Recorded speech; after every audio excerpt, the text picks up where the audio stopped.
Baik, masih bersama dengan Pak Didi dan juga Pak Hasan ya terkait dengan dispensasi karantina untuk siapa di Money Talk malam hari ini.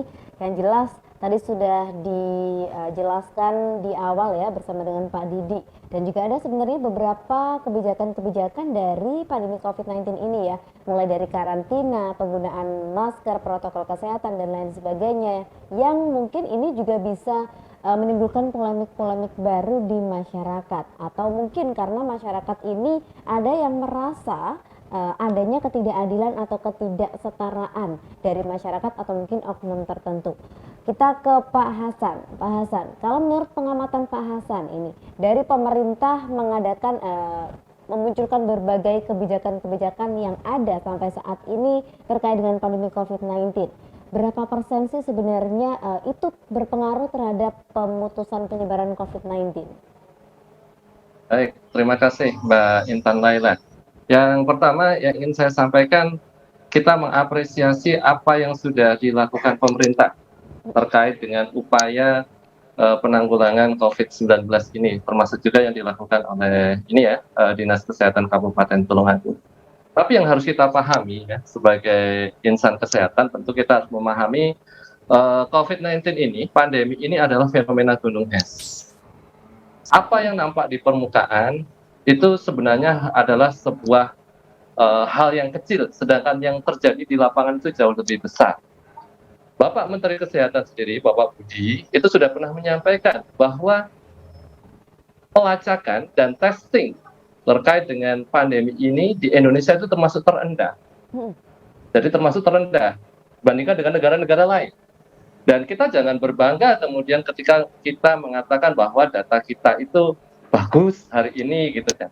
Karena tracing dan testing kita termasuk kategori rendah. Itu yang pertama yang ingin supaya masyarakat itu tidak merasa bahwa sudah aman gitu. Kita sudah menjadi longgar dan abai dan lalai. Itu yang pertama. Kemudian yang kedua, sebagai seorang pengamat tentu kita juga melihat banyak sekali kebijakan-kebijakan yang dalam tanda petik itu adalah inkonsistensi. Kita melihat di awal dulu, para pemirsa, terkait dengan komentar-komentar dari para penyelenggara negara kita ya, para pejabat tinggi kita yang mengatakan COVID tidak akan bisa masuk ke Indonesia. Cukup dengan minum empon-empon jamu semuanya sudah usai. Jika menggunakan pakai kalung minyak kayu putih, COVID bisa dibuang. Nah, ini yang menjadikan masyarakat kemudian abai dan lalai. Jadi inkonsistensi itu, dan sampai sekarang ya, kita sering melihat ada hal tidak sinkron antara beberapa penyelenggara negara. Walaupun kemudian memang dari waktu ke waktu upaya perbaikan itu semakin baik ya, karena waktu 2 tahun tentu proses belajar juga dari hal yang mungkin tidak siap, karena kasus flu burung yang dulu dengan yang sekarang juga beda. Kemudian yang lain itu adalah faktor keteladanan. Kita sadari atau tidak, kita melihat banyak public figure, pejabat, tokoh masyarakat yang kemudian tidak memberikan keteladanan yang baik terhadap upaya untuk menjaga protokol kesehatan. Di Tulungagung sendiri kalau kita perhatikan mungkin ada beberapa kasus ya yang sempat heboh di mana tokoh-tokoh penting kemudian melanggar prokes itu sendiri.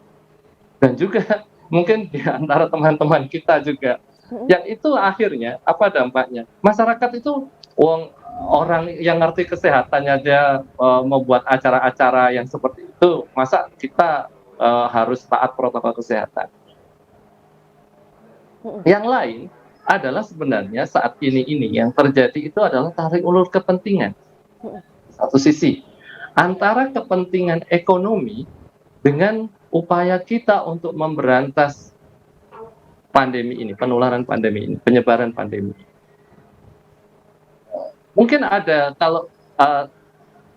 ada informasi yang lain. Saya mendapatkan informasi yang lain sebenarnya kondisinya tidak baik-baik saja gitu. Mungkin ya ada kondisi di mana data itu tidak 100% valid gitu kayak karena tracingnya yang rendah, testingnya juga rendah, Dan di sisi lain ada target bahwa kita misalnya harus PPKM level 1. Karena apa? Kita ingin supaya ekonomi ini berjalan. Ini tidak hanya di Tulungagung misalnya. Ya memang secara umum, secara nasional juga begitu. Kepentingan dari kelompok pengusaha, pemilik ekonomi dan sebagainya. Mereka ingin bahwa bisnis mereka jalan. Sedangkan itu otomatis bertentangan dengan upaya-upaya untuk bagaimana kita menjaga protokol kesehatan dan sebagainya. Banyak hal-hal yang dilanggar terkait dengan protokol kesehatan. Jadi itu beberapa catatan yang bisa saya sampaikan, Mbak Intan Laila, terkait dengan penanganan COVID-19 di Indonesia khususnya. Terima kasih. Baik, terima kasih Pak Hasan. Jadi terkait dengan hal ini juga Pak Hasan mengatakan bahwasanya memang seperti tes, tracing dan juga treatment masih rendah seperti itu. Jadi untuk masyarakat mungkin juga kadang di zaman sekarang ini ya Pak Didi dan juga Pak Hasan, saat ini memang sudah seperti tidak ada COVID-19, bahkan juga masyarakat seperti acuh tak acuh dengan varian yang baru Omicron ini. Jadi semuanya seakan sudah mulai seperti biasa kembali ya. Tapi semoga saja dengan seperti biasanya masyarakat ini ada rasa kekhawatiran, ada rasa kewaspadaan sehingga masyarakat masih saja mematuhi apa itu protokol kesehatan seperti itu. Kita ke Pak Didi kembali terkait dengan karantina. Karantina ini sebenarnya berapa persen dia itu berpengaruh Pak Didi terkait dengan pemutusan atau penyebaran COVID-19? Baik, Mbak Intan dan pemirsa Madu TV dimanapun Anda berada. Jadi sebetulnya karantina ini bermaksud untuk memutus mata rantai penularan daripada COVID-19 ini. Artinya mengapa ada karantina 10 hari, kemudian ada karantina 14 hari, dan sebagainya. Ini sebetulnya pihak pelayanan kesehatan atau dalam hal ini adalah pemerintah ini ingin mengetahui apakah benar-benar orang tersebut memang dalam karantina tersebut tidak membawa virus yang varian baru ini. Jadi praktisnya demikian. Dari jurnal dan dari statement WHO bahwa banyak kasus-kasus Omicron ini yang asimptomatik, artinya orang tersebut tidak menunjukkan gejala, tetapi di dalam tubuhnya ada virus Omicron ini. Selanjutnya ada statement lagi bahwa Omicron tidak terdeteksi dengan PCR kita, atau reagen PCR ini belum bisa membaca yang namanya varian baru ini. Nah, tentunya pemerintah tidak ingin gegabah untuk melepas orang yang asimptomatik tanpa gejala ini ke masyarakat dengan asumsi bahwa tidak membawa Omicron, atau gegabah dengan melepaskan orang yang baru bepergian ke luar negeri di daerah endemis atau di daerah yang ada transmisi Omicron, PCR-nya negatif dilepas. Tidak gegabah seperti itu. Karena apa? Karena varian baru ini memang saat ini belum terbaca oleh pemeriksaan PCR. Nah, terkait dengan tersebut maka perlu dikaji dalam waktu karantina tersebut. 14 hari adalah waktu 2 kali masa inkubasi dari COVID-19 ini. Artinya apabila selama 14 hari ini dalam melaksanakan karantina dan di akhir karantina dites lagi, diamati lagi, dikaji lagi benar-benar tidak ada virus Omicron, barulah orang yang melakukan karantina ini bisa berbaur dengan masyarakat atau bisa melanjutkan aktivitasnya. Ini salah satu upaya dari pemerintah kita untuk menanggulangi sedini mungkin masuknya Omicron ini ke NKRI ini. Demikian Mbak Intan. Baik, terima kasih Pak Didi. Kemudian ini tadi kan Pak Didi mengatakan bahwasannya memang ada karantina 10 hari, ada yang 14 hari. Nah, ini sebenarnya mereka ini untuk siapa? 10 hari untuk siapa? 14 hari untuk siapa? Jadi begini, untuk yang 10 hari itu kalau nggak salah di akhir tahun ya, sebelum Desember. Sebelum Januari maksud saya. Kemudian ada perubahan kebijakan 14 hari. Ini tentunya dengan kajian klinis atau kajian epidemiologi bahwa karantina harus 14 hari. Kalau ditanyakan untuk siapa? Ya untuk siapa saja yang sudah pernah berinteraksi dengan orang-orang yang dimungkinkan di suatu negara tersebut atau di suatu daerah tersebut ada transmisi penularan Omikron. Siapa saja. Tidak ada kata dispensasi. Artinya aturan ini memang untuk menyeluruh. Jadi di negara Afrika itu disebutkan negaranya, kemudian di daerah Eropa ada disebutkan, kemudian di daerah Inggris Raya juga disebutkan, daerah Asia itu ada Hong Kong dan sebagainya, itu disebutkan di sana di peraturan itu. Nah, siapa ya orang-orang yang pernah berpergian ke negara tersebut itu harus melakukan karantina selama 14 hari saat ini. Demikian Mbak Intan. Baik, kita ketahui memang terkait dengan karantina ya Pak Didi dan juga Pak Hasan. Banyak juga ya, beberapa orang ternama mungkin yang kita ketahui itu mereka yang masuk dalam dunia entertainment itu banyak berita beredar bahwasannya memang mereka itu tidak melakukan karantina sebagaimana kebijakan yang ada seperti itu. Mereka hanya mengambil beberapa hari saja untuk karantina.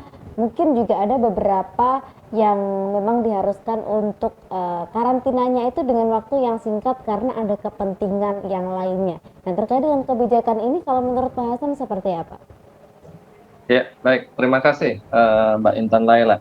Jadi kalau kita mengacu pada penelitian yang dilakukan oleh Universitas Indonesia, Policy Center dari Ikatan Alumni UI, bekerja sama dengan LIPI, BNPB, kemudian UGM, ITB, dan beberapa kampus yang lain, yang ini dirilis pada tanggal 29 sampai 31 Maret tahun 2020 dengan jumlah respondennya itu 4.823.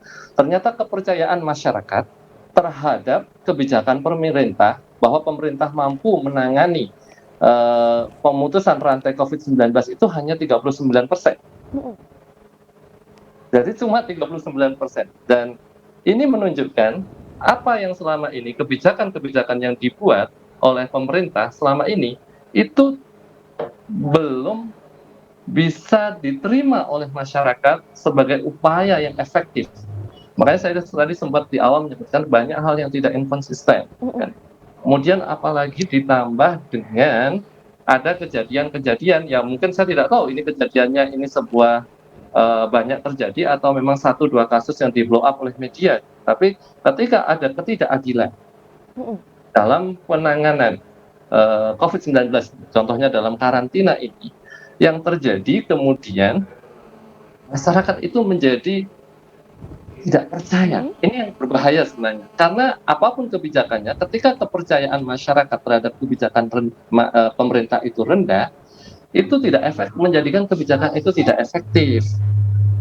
Nah, inilah kemudian yang penting untuk diterapkan oleh para pengembangan kebijakan pada saat ini adalah konsistensi.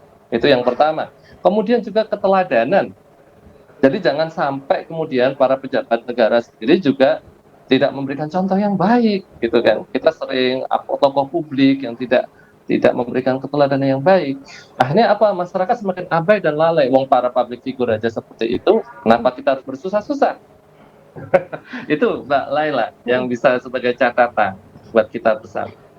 Baik, terima kasih Pak Hasan. Nanti akan kita bahas kembali terkait dengan kebijakan dispensasi karantina dengan Pak Didi dan juga Pak Hasan. Untuk pemirsa jangan kemana-mana, tetaplah bersama kami dalam Dialog Wanita.